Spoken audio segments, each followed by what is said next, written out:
Bismillahirrahmanirrahim. Assalamualaikum warahmatullahi wabarakatuh. Waalaikumsalam warahmatullahi wabarakatuh. Alhamdulillah wa syukurillah wa la haula wa la quwata illa billah. Asyhadu an la ilaha illallah wa asyhadu anna Muhammadan abduhu wa rasuluh.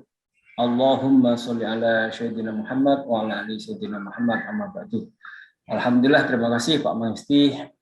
Kita bertemu lagi pada kajian digital Jumat pagi. Terima kasih, pagi hari ini kita mendapatkan banyak tamu istimewa, ya. Ada Prof. Imam Suprayogo, Prof. Nugroho, Prof. Umi, ada Pak Sila Basuki baru masuk, ada Prof. Cipto Hadi,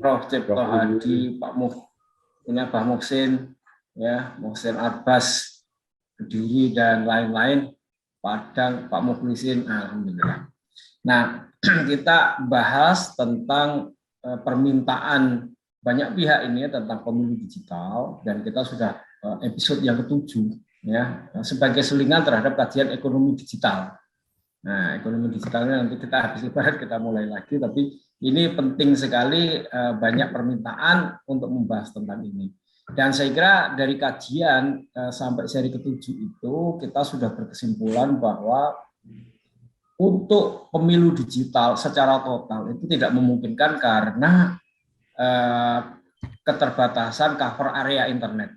Jadi nanti kalau semuanya betul-betul digital, maka itu ada beberapa cover area di pulau-pulau tertentu itu tidak bisa, sehingga kemudian menjadi tidak sama. Yang paling mungkin itu adalah pemilu dengan rekap digital. Rekap digital itu penting. Jadi hasil C1-nya itu, ya, C1 itu kan hasil asli dari penghitungan suara itu C1. Jadi di TPS itu dihitung maka dituangkan dalam C1. Nah, C1-nya itu harus direkam, dan langsung terrekap dan tidak bisa diubah. Jadi tidak boleh dan tidak bisa diubah. Harusnya begitu. Sehingga kalau terjadi berjenjang terjadi perubahan-perubahan, nanti baliknya kepada C1 yang di TPS itu seperti apa, kan gitu. Jadi apa yang sudah di TPS itu tidak boleh berubah, itu rekap. Nah, sehingga dan itu harus cepat, karena rekap dari C1 itu begitu dimasukkan set gitu ya sudah terekap secara nasional, maka tidak ada lagi spekulasi permainan karena hasilnya langsung.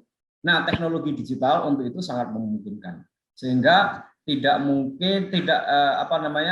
kemungkinan untuk terjadinya perubahan suara dari TPS kemudian yang bertingkat itu akan tercegah karena C1 itu terdokumentasi dan tidak bisa diubah kalau kita menggunakan apa yang sudah kita diskusikan kemarin itu, ya, blockchain. Sehingga itu standarnya tidak boleh diubah. Perubahan itu berarti nanti akan menjadi menjadi tidak valid. Dia harus kembali kepada C1 asli yang direkap, dan itu memungkinkan cepat untuk direkap, dan teknologi saat itu cukup memadai kalau mau dipakai itu, sehingga pemilihannya itu tetap di TPS nyoblos lalu dihitung. Nah, pada waktu perhitungan di TPS itu kan disaksikan banyak orang, ya, sehingga kemudian diharapkan di situ tidak ada kecurangan, ya, walaupun di TPS itu pada prakteknya kan banyak terjadi kecurangan, ya, di report itu, ya. Dan ini yang paling memungkinkan. Jadi rekapnya itulah yang harus digital, dan digitalnya dijamin tidak boleh ada perubahan. Kalau terjadi perubahan di tengah jalan bisa dicek C1 aslinya yang angkanya, sehingga kemudian kalau hasilnya itu sudah diketahui maka tidak kecil kemungkinan untuk dilakukan perubahan. Jadi kalau jam itu sudah selesai dihitung, lalu kemudian dipoto, nah hasil fotonya itu kemudian langsung merekap, dan itu kalau IT itu cepat sekali, maka kemudian pada jam-jam itu sudah diketahui hasilnya, sehingga kalau sudah diketahui hasilnya, ya untuk apalagi direkayasa. Nah, kemungkinan direkayasa itu karena hasilnya belum diketahui, dan itu lama sekali. Kalau pemilu 2019 itu 17 April baru diketahui hasilnya 21 Mei. April ke Mei itu 1 bulan. Nah, 1 bulan kan kesempatan untuk melakukan perubahan-perubahan di tengah jalan banyak sekali. Itu yang memungkinkan terjadinya apa itu namanya kecurangan-kecurangan di tengah jalan. Itu beberapa kesimpulan dari diskusi tentang pemilu digital. Nah, yang kemudian paling penting adalah kemudian pemilu kali ini 2024 itu ternyata masih menggunakan undang-undang yang sama yang dipakai tahun 2019. Jadi itu undang-undang namanya Undang-Undang Nomor 7 Tahun 2017. Dan di tahun 2024 ini sudah diputuskan di DPR, undang-undangnya tetap, jadi dia tidak diubah. Nah, oleh karena itu berarti akan terjadi sama PT 20% kan ada di undang-undang itu, digugat bolak-balik nggak mempan, berarti tetap PT 20%. Jadi kemungkinan hanya terjadi 2 calon. Yang kedua yang sering kita diskusikan di sini berarti pembuatan DPT-nya sama. Dan kalau pembuatan DPT-nya sama, maka kemungkinan untuk terjadi DPT abal-abal seperti tahun lalu sama. Sebab apa? Ada kalimat kunci di dalam undang-undang itu ya yang kemudian digunakan sebagai cara menyusun DPT, di mana cara menyusun DPT-nya adalah menggunakan DPT tahun sebelumnya atau DPT terakhir sebagai sumber utama di pembuatan DPT. Jadi artinya DPT yang kemarin itu dijadikan sebagai sumber utama, lalu baru ditambah dengan pemilih pemula. Nah, ini pemahaman ini yang harus dipahami karena banyak yang tidak memahami seolah-olah setiap kali ada pemilu itu dibuat DPT baru. Nah, dari data Dukcapil enggak. Jadi yang terjadi menurut undang-undang yang sekarang berlaku dan akan dipakai 2024 itu adalah DPT terakhir itu dianggap sebagai valid, lalu ditambah dengan DPT pemilih pemula. Nah, pemilih pemula itu mereka yang berusia 17 tahun, yang kemudian TNI dan Polri yang pensiun pada tanggal pemilu itu dianggap pemilu pula ditambahkan. Nah, baru kemudian dilakukan coklit. Nah, coklit atau pencocokan dan penelitian dan pemutakhiran data. Nah, pencocokan dan penelitian dan pemutakhiran data itu pada umumnya tidak menyeluruh. Yang dicoklit dan yang dimutakhirkan itu justru data yang baru itu, yang pemilih pemula itu, sehingga kemudian DPT yang lama itu dianggap valid. Itulah makanya sering terjadi orang mati masih ada. Iyalah, 5 tahun lalu dia masih hidup. Nah, selama 5 tahun dia mungkin sudah meninggal, apalagi banyak pandemi, masih ada di dalam DPT. Nah, itu banyak sekali peristiwa-peristiwa yang seperti itu. Nah, ini yang pemahaman dasar yang harus kita lakukan ya. Nah, oke, kemarin kita kemudian membongkar satu modus pembuatan DPT abal-abal, yaitu dengan kode NIK ya, kode NIK yang tidak ada di dalam nomenklatur yang seperti ini. Nah, kode NIK. Jadi sumber utama DPT itu adalah NIK dan KK, nomor induk kependudukan dan KK. Inilah dasar untuk kemudian membuat DPT, daftar pemilih. Nah, lalu kemudian kemarin kita bahas nomenklatur tentang NIK itu ada dibuat oleh Permendagri ya. Benar, di sini saya tunjukkan Permendagrinya. Nah, ini dia. Nah, saya ulangi. Inilah Permendagri. Inilah kode NIK dan kode KK di Indonesia. Nomenklaturnya itu ada. Nah, kita itu untuk menetapkan bahwa DPT itu adalah abal-abal simpel. Kalau ada orang di dalam DPT, sementara NIK-nya tidak ada dalam nomenklatur, yaitu berarti DPT abal-abal, simpel aja kan, simpel sekali. Nah, contohnya bagaimana? Ya ini misalnya, kita ulangi yang kemarin ya. Ini nomenklatur pembuatan NIK itu adalah ini nomenklaturnya. Jadi misalnya Aceh 11, Kemudian berikutnya, kita lihat 10 itu nggak ada kan? Berarti tidak ada provinsi di Indonesia berkode 10, nggak ada. Simpel kan? Nah, lalu kemudian 20 juga nggak ada, lihat 20 nggak ada. Nah, lalu 30 juga nggak ada. Jadi kita bisa simpulkan tuh kode 10 nggak ada, kode 20 nggak ada, kode 30 nggak ada, kode 40 nggak ada 40, 50 juga nggak ada, nggak ada. 60 juga nggak ada. Oke. Nah, itu cara kemudian kita mencari. Kalau ada di dalam DPT, lalu kemudian dia kodenya itu berarti dia DPT-nya abal-abal, kan gitu simpel.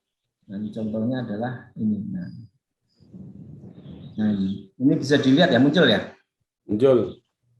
Ini lihat nih, kode 60. Tadi kan nggak ada kode 60. Kok ada di orang kodenya 60? KTP-nya diperoleh dari mana? Provinsi mana? Nggak ada di Indonesia provinsinya berkode 60. Ini 30, ini 10. Kan di atasnya Aceh nggak ada. Ini 10, 10, 10, 10, 10. Nah, ini banyak sekali, kan gitu. Nah, ini 20, ya, kan gitu. Jadi, nah simpel kan? Lah orang ini berarti NIK-nya tidak ada dalam nomenklatur. Ya kalau kita membandingkan itu, kalau uang, ini loh yang dikeluarkan BI itu kayak gini ciri-cirinya. Nah ini ada uang yang beredar, nggak cocok sama ciri-ciri yang dikeluarkan BI. Kita menyebutnya sebagai uang palsu, kan gitu. Nah kalau ini apa kita mau sebut kalau bukan kemudian NIK palsu, kan gitu. Ya saya sih sudah menyebutnya dengan kata yang halus, invalid. Invalid itu maksudnya nggak valid, nggak ada, kan gitu. Oke, ini yang satu, ini sudah kita bahas kemarin. Nah, yang kemudian kedua, sekarang kita mau bahas itu adalah yang untuk memahami ya, yang ini berarti kita sudah paham ini ya. Yang kedua itu yang saya lapor, yang kemudian terjadi itu adalah, nah ini dia, file data tidak wajar berkode khusus. Nah, ini DPT. Kan kita, oh ya, saya ulangi lagi, mengapa DPT ini penting sekali dalam pemilu? Ya setiap pemilu pasti ada DPT. Dan DPT itulah yang akan berubah menjadi suara. Itu pentingnya. DPT itulah yang akan berubah menjadi suara. Sehingga kemudian jumlah DPT itu akan menjadi jumlah suara nanti. Nah, lalu kenapa ada DPT abal-abal yang perlu kita perhatikan? Karena nanti akan dicetak surat suara, ya kan? Akan dicetak surat suara sebanyak DPT yang ditetapkan. Nah, kalau misalnya pemilih aslinya cuma 100 juta, lalu DPT dibuat 120 juta, berarti ada 20 juta surat suara nganggur. Gitu. Itu masalahnya itu di situ sebenarnya. Pemahaman simpelnya itu sebenarnya di situ. Jadi pemilihnya cuma 100 juta, kemudian DPT-nya itu 120 juta, berarti ada 20 juta suara, 20 juta surat suara yang tidak ada pemilihnya. Nah, itulah yang nanti bisa digunakan untuk melakukan kecurangan. Ya, itu. Sehingga ada permainan yang bisa dilakukan terhadap surat suara yang nganggur itu, dan itu banyak sekali. Nanti kalau mau kita bahas itu, kalau mau direview kan di situ surat suara yang di Malaysia dicoblos, di mana surat suara itu kok bisa jatuh kepada orang-orang di luar penyelenggara pemilu dan lain sebagainya, itu banyak sekali, ya kan itu. Nah sekarang ini yang khusus. Ini data ini adalah data baru yang baru kita bongkar di sepanjang pemilu, itu baru muncul di tahun 2019, yaitu file data tidak wajar berkode khusus. Maksudnya bagaimana? File data tidak wajar berkode khusus itu atau baiknya saya putarkan aja video ketika saya jelaskan ini di MK ya. Bentar. Kami adalah selain DPT tidak wajar berkode khusus 17,5 juta, kemudian yang paling penting adalah adanya KK manipulatif sebanyak 117.333 dan adanya data invalid di 5 provinsi sebanyak 18,8 juta. Dan itu semua sudah kami laporkan. Ini bukti laporannya. Kemudian yang paling penting adalah file data tidak wajar berkode khusus sebanyak 17,5 juta yang kami laporkan, yaitu adanya DPT bertanggal lahir 0107 atau 1 Juli sebanyak 9,8 juta, tepatnya 9.817.003. Kemudian adanya DPT bertanggal lahir sama, yaitu 31 Desember sebanyak 5,3 juta, dan yang bertanggal lahir sama 1 Januari sebanyak 2,3 juta. Totalnya adalah 17,5 juta. Hal itu tidak wajar karena yang 1 Juli itu 20 kali lipat dari data normal. Data normalnya itu kami bertanya kepada pakar statistik, kami datang berkonsultasi dengan pakar statistik namanya Dr. Muhammad Ato. Beliau ada dari termohon. Tadi biar dulu, nanti giliran saudara.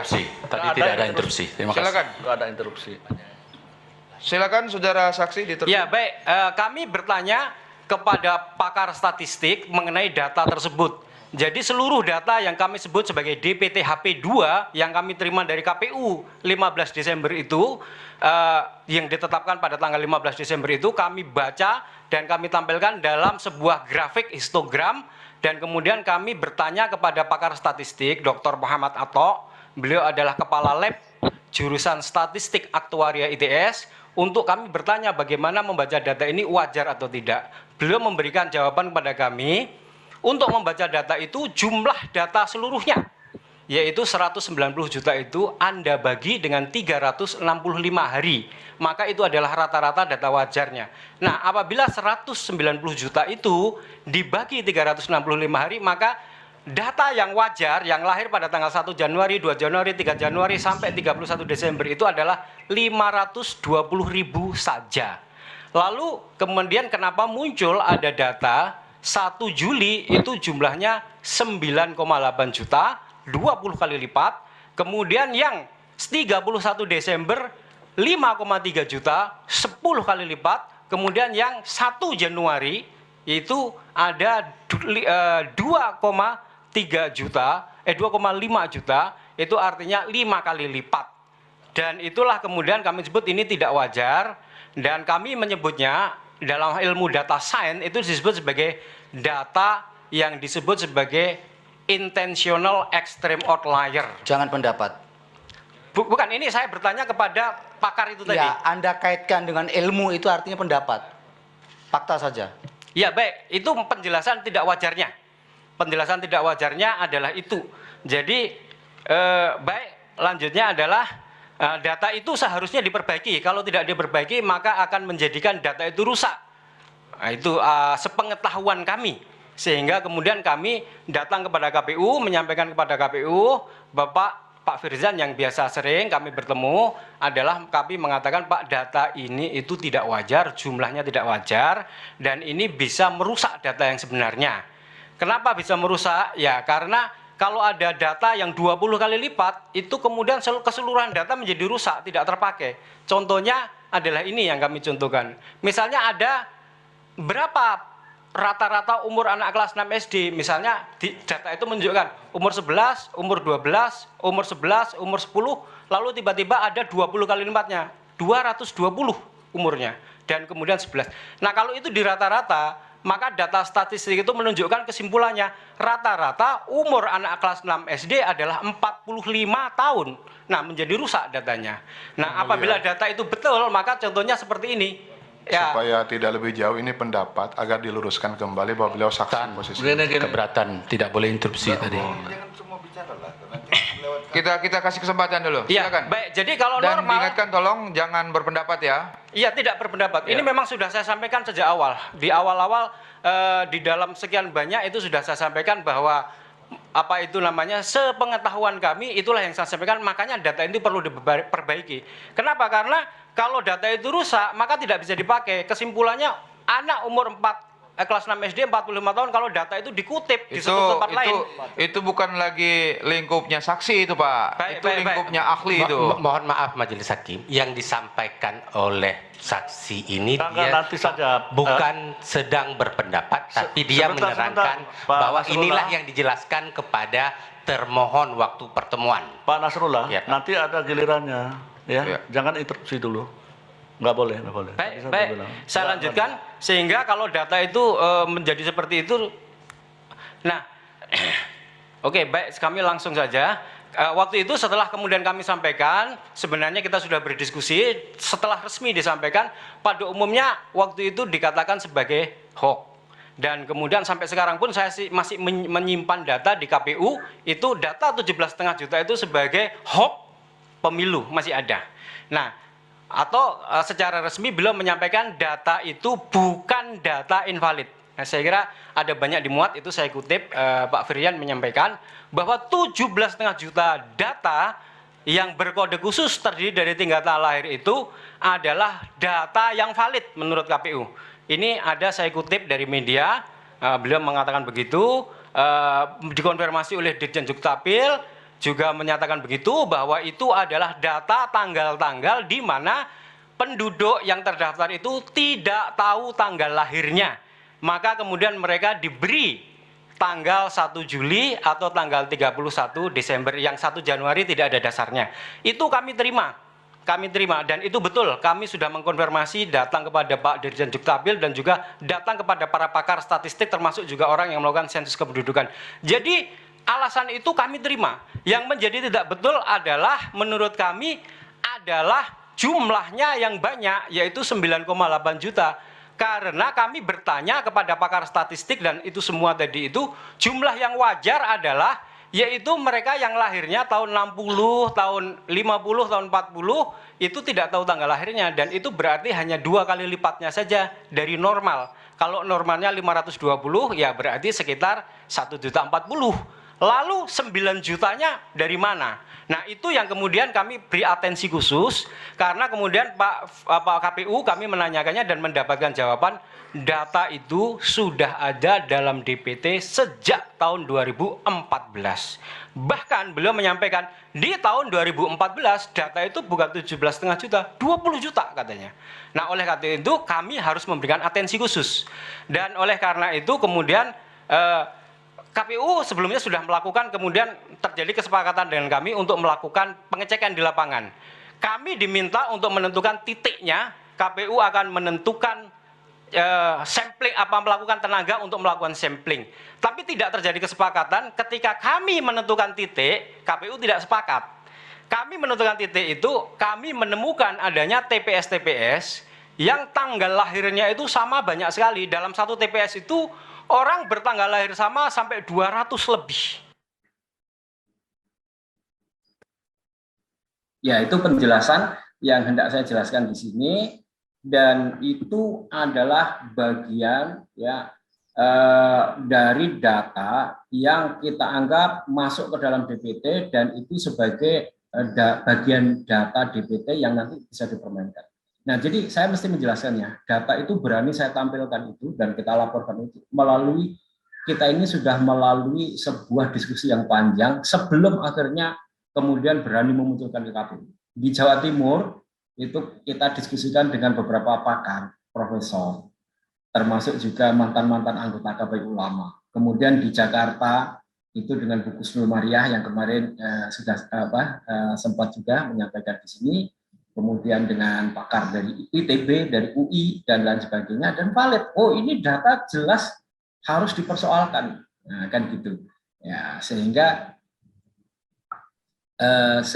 kemudian itu kita persoalkan. Nah, dan sedikit saya ulang ya, kenapa kemudian itu kita persoalkan, tadi udah jelas ini ya.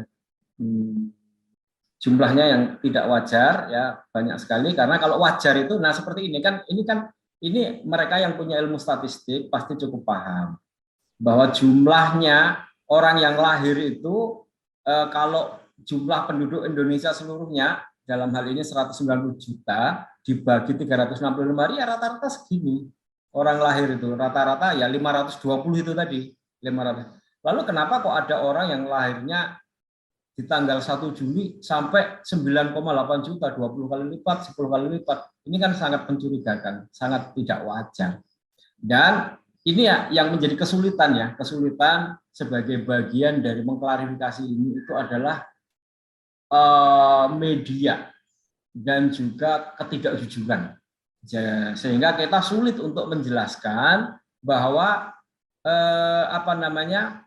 data ini itu sudah didiskusikan dan kita sama-sama sudah paham. Artinya ya data ini itu sudah didiskusikan sama-sama paham. Baik kami, KPU, Dukcapil maupun pihak-pihak itu paham. Iya, bahwa memang yang ada ketentuan bahwa mereka yang tidak tahu tanggal lahirnya itu kemudian diberi tanggal ini, yang ini aja. Tanggal 1 Juli dan 31 Desember hanya ini. Yang ini tuh nggak ada ketentuannya. Oke, yang ini aja, yang 20 kali sama 10 kali. Itu kita paham dan bisa kita mengerti. Memang ada orang-orang yang tidak tahu tanggal lahirnya, lalu kemudian diberi tanggal itu. Dan itu dari penjelasan pakar-pakar kependudukan terjadi pada orang-orang yang lahirnya kira-kira tahun 60, tahun 50, tahun 40, tahun-tahun yang sudah lampau. Kalau orang lahirnya tahun 80 atau 90 itu nggak mungkin lupa tanggal lahirnya, pasti ada. Nah, sehingga kemudian tidak mungkin jumlahnya sebanyak ini itu. Nah, dan itu ya, itu kemudian ketika kita breakdown itu menjadi tidak wajar itu seperti ini. Nah, ini misalnya di TPS 5 Desa Suruhan Lor, Kecamatan Bandung, Tulungagung, Jawa Timur, Tulungagung dekat ini ya. Itu bagaimana bisa ada orang sebanyak lebih dari 150 dalam satu TPS tanggal lahirnya sama ini. Ya, dia tanggal lahirnya sama. 1 Januari 70 semuanya sama. Ini orang satu TPS itu kan berarti cuma satu RT lah ya, 1-2 RT. Masa iya ada orang satu RT itu tanggal lahirnya podo kabeh sama semua gitu loh. Ini bagaimana ya? Terus kemudian nih di Sukabumi juga ada. Mereka lahirnya tanggalnya sama semua, 1 Januari 49 semua. Ya kan gitu. Nah, apalagi kalau ini yang di Bangkalan ya, di Bangkalan yang ada di Desa Genteng ini. Nah, ini dia lahirnya. Ada 228. Satu TPS itu isinya cuma 250 orang. Satu TPS isinya 250 pemilih.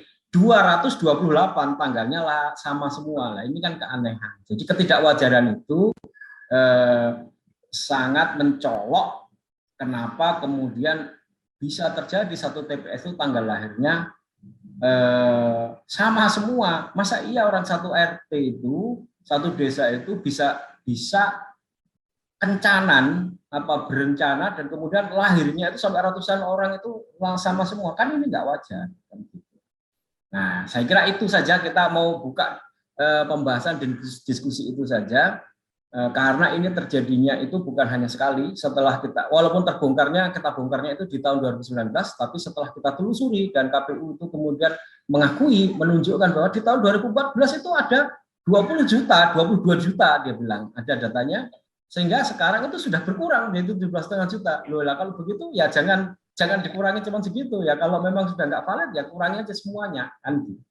Nah, kira-kira itu sebagai pemahaman, karena pemilu itu tetap menggunakan data itu ya. Jadi Undang-Undang Nomor 7 tahun 2017 itu tetap dipakai, tidak diubah, dan sehingga kemudian PT 20% dan juga pembuatan DPT ini yang paling bermasalah itu masih tetap dipakai. Nah, saya tidak tahu apakah kita cukup bisa memahami dan membiarkan atau saya kurang paham ya. Yang setelah kita paparkan ini dan kita mengikutinya itu, saya juga ingin tahu dari para peserta apakah memang itu wajar atau tidak dan perlu enggak kemudian kita persoalkan lagi. Nah, karena itu berarti akan dipakai lagi karena undang-undangnya sama. Itu Pak Mangisti. Saya sedikit aja supaya pembahasannya nggak banyak-banyak, fokus kepada beberapa hal. Terima kasih. Assalamualaikum warahmatullahi wabarakatuh. Mantap. Waalaikumsalam. Waalaikumsalam warahmatullahi wabarakatuh.